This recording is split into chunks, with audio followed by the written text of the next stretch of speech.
The chief executive slams pro-Hong Kong independence demonstrators at the government headquarters yesterday. Sources say the government will further increase its subsidies for employers to help scrap the MPF offsetting mechanism. And the US accuses a Chinese warship of unsafe maneuvers in an encounter with a US destroyer in the South China Sea.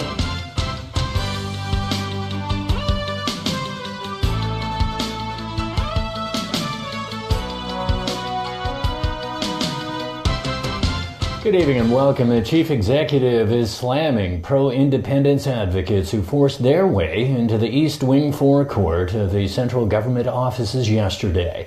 3 security guards were hurt in the incident, and sources say the police are reviewing surveillance camera footage as part of their investigation. Sharon Tang tells us more. Yesterday, security guards tried to stop these people from entering the forecourt outside the government headquarters. That's because the demonstrators were holding placards with Hong Kong independence messages on them. 3 security guards were injured in the chaos. They were taken to hospital for treatment. Today, Chief Executive Carrie Lam expressed her utmost regret over the incident. What upset the city's leader was that the forecourt only reopened to the public after she took office last year, in the hope of offering one more option for members of the public to voice their opinions. Although some people are allowed to do so at the forecourt, Lam said it's unacceptable for them to use government premises to promote Hong Kong independence.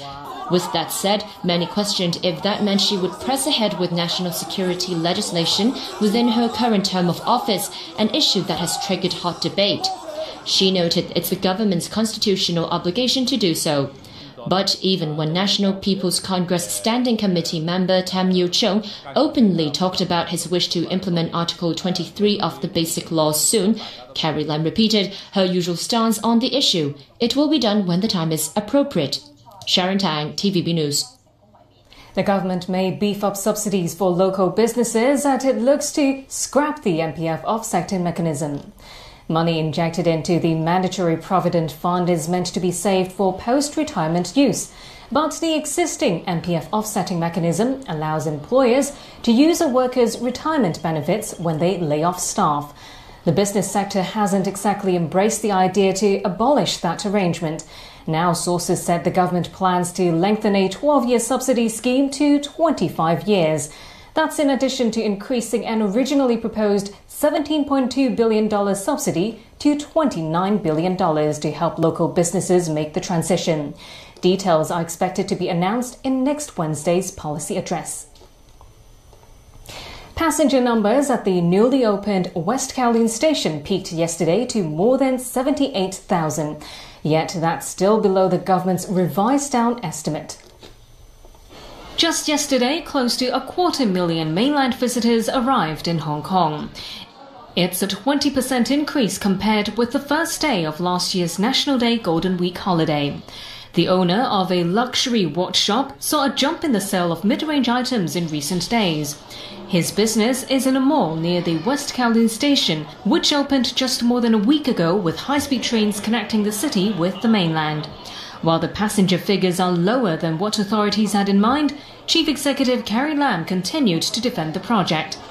Available government data shows passenger traffic there failed to reach the daily average patronage of 80,100. The 80,000 passengers per day is not a sort of target. It's a best estimate at the time based on the various factors like the train frequency, the assessment of people's traveling arrangement, and so on.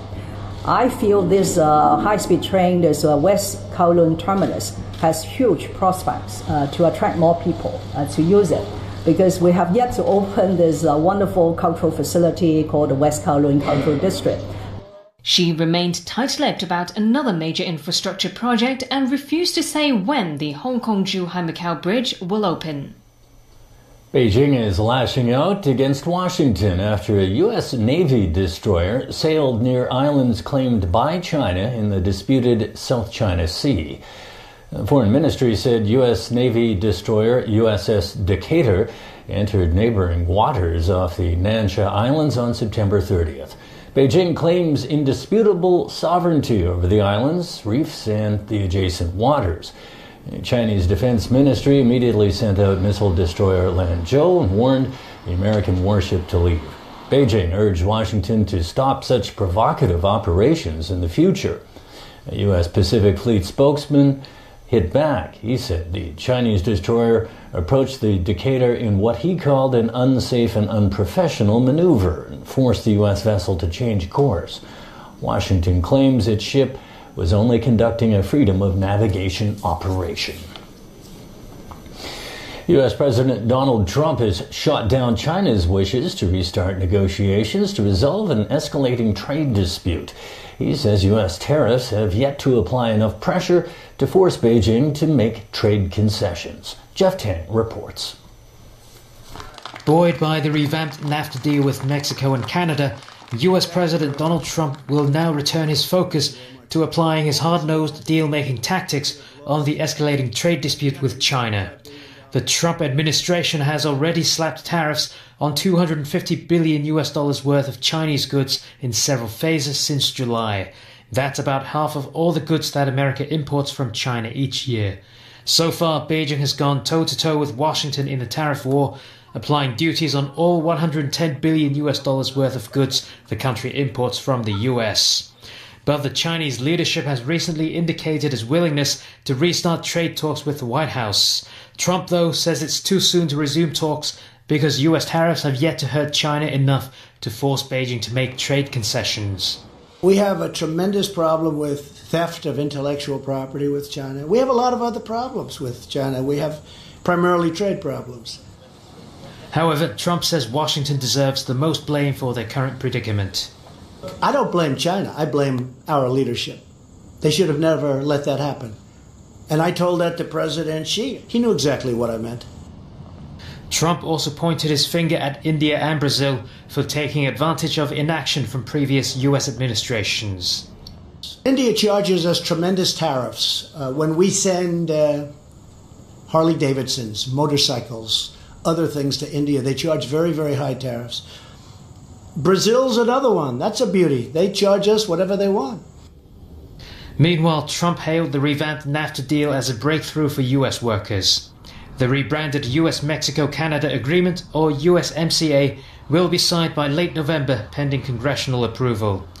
White House economic advisor Harry Kudlow used the formation of the USMCA to drive home the message to China. We're sending China a message. Listen, they're not going to break up the allies. And there is a trade coalition of the willing developing to cure, if you will, I'll use that word generously, China's wrongs. Jeff Tang, TVB News. US President Donald Trump has now agreed to let the FBI expand the scope of its hurried background investigation of Supreme Court nominee Brett Kavanaugh. The FBI is looking into claims by a California psychology professor that Kavanaugh sexually assaulted her at a high school party 36 years ago.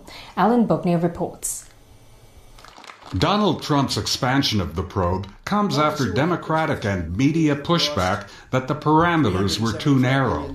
It's aimed at tamping down that criticism and satisfying on-the-fence Republicans.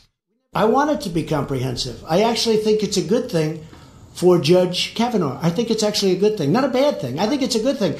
Now, with that being said, I'd like it to go quickly. It comes as the FBI presses ahead with its investigation, including questioning 3 people that Christine Blasey Ford says were at a high school party in 1982, where she claims Kavanaugh sexually assaulted her. Trump calls the whole matter unfair. But I will tell you, I watched those senators on the Democrat side, and I thought it was a disgrace, and partially because I know them. I know them too well, and you know what? They are not angels. Republican Senator Jeff Flake, who pushed for the FBI investigation, welcomed its expansion. It does no good to have an investigation that just gives us more cover, for example. We actually need to find out what we can find out. we have to realize that we may not be able to find out everything that happened. This is something that was a while ago. Dozens of sex abuse survivors and women's rights advocates rallied near Flake's event, urging him to vote against Kavanaugh's nomination. A vote for Kavanaugh tells every woman in the United States that we don't matter. He needs to vote no. We can't have a person that might be a sexual predator on the Supreme Court. The FBI has until Friday to wrap up its investigation. Alan Brookniet, TVB News. Still ahead in tonight's news. Leung Kwok-hung and another pan-Democrat spared time behind bars. In Barcelona, violence during protests 1 year after the Catalonia independence referendum. And 3 winners for this year's Nobel Prize for Physics.「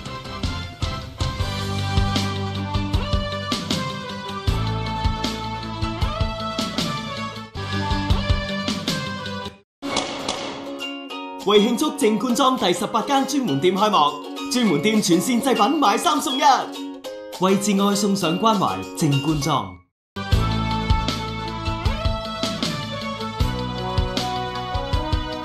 Welcome back to TVB News. Former legislator Leung Kwok-hung and another pan-Democrat failed to have their guilty verdicts overturned over their protest action at Queen Elizabeth Stadium 3 years ago. But a high court judge upheld their appeals against their jail sentences and fined them $3,000 each. Pinky Wong reports. Leung Kwok-hung and Tam Tao-chi were spared time behind bars. Leung's sentence of 7 days in prison and Tam's suspended jail sentence were replaced with a fine of $3,000 each. Yet their conviction of obstructing any member of staff in lawful use of a civic center remain. The demonstrator will be threatened. They will be the subject of political persecution. The ousted lawmaker voiced concerns that convictions would set a precedent for officials to suppress future demonstrations at government venues. Both Leung and Tam said they plan to take their case to the Court of Final Appeal. It all started with a demonstration in 2015. Both men staged a protest during an inter-school debate competition at Queen Elizabeth Stadium in Wan Chai. The then Chief Secretary for Administration Carrie Lam was a guest of honor at the event. Leung and Tam were charged and convicted of obstructing any member of staff in lawful use of a civic center. Today, Justice Wilson Chen noted in the judgment that the appellant's continued disturbing behavior in 2015 violated the rights and freedoms of others, and that crossed the line of a peaceful demonstration. The High Court judge further noted that the rights to protest are different in public spaces and civic centers, as civic center users have exclusive rights to enjoy the venue. He also made a point that the pair interrupted but didn't obstruct the event when they chanted slogans with loudspeakers. Considering the fact that the protest was peaceful and non-violent, the judge replaced the prison terms with fines. The court will make a decision on October 9th whether the pair can take their case to the Court of Final Appeal. While court proceedings were previously conducted in Cantonese, both appellants today requested to switch to English in future proceedings on this case, that they feel can minimize time spent on translation work. Pinky Wong, TVB News.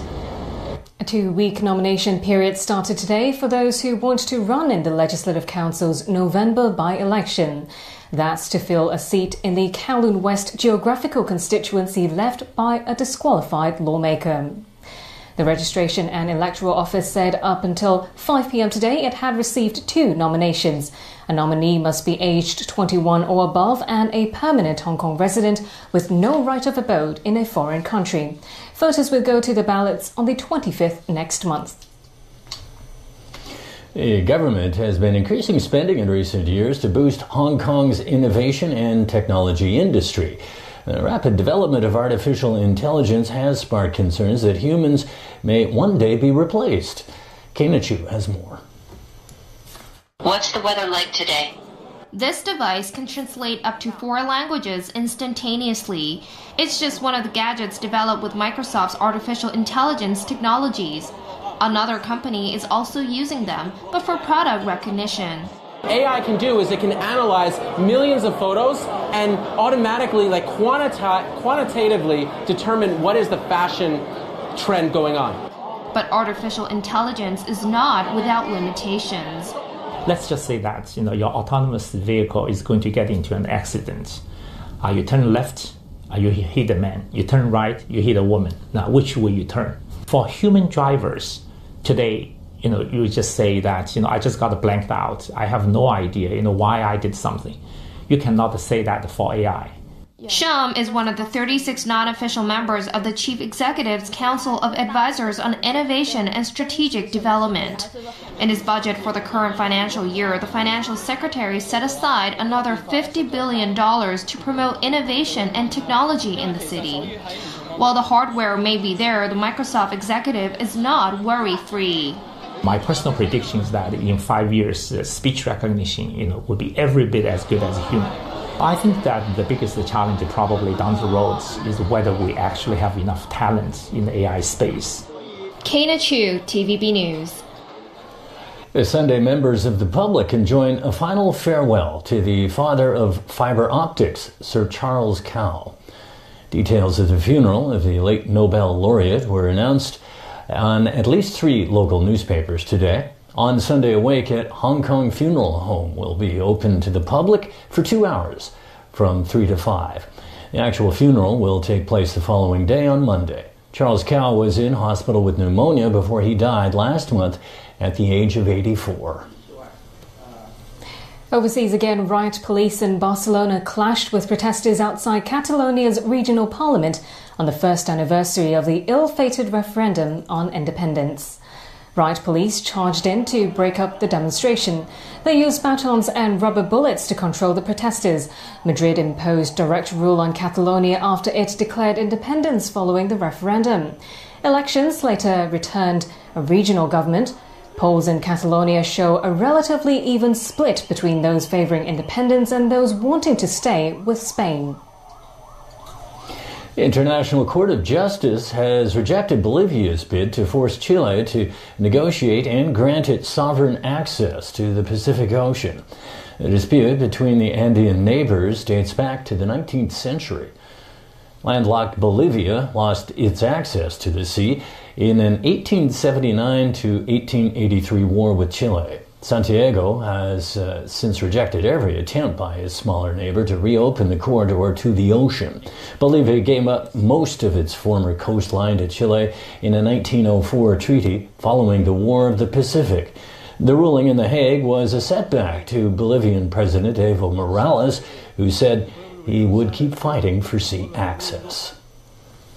Scientists from 3 countries have been awarded this year's Nobel Prize for Physics. Donna Strickland of Canada, Sherwood Muru of France and Arthur Ashkin of the United States were recognized for their breakthrough work with lasers. They used light to make miniature tools, developing a method of generating high-intensity, ultra-short laser pulses. The work has a wide range of real-world applications, including eye surgery and in manufacturing. Ashkin, at 96, is the oldest person ever named as a laureate for any of the prestigious awards. And that's the news.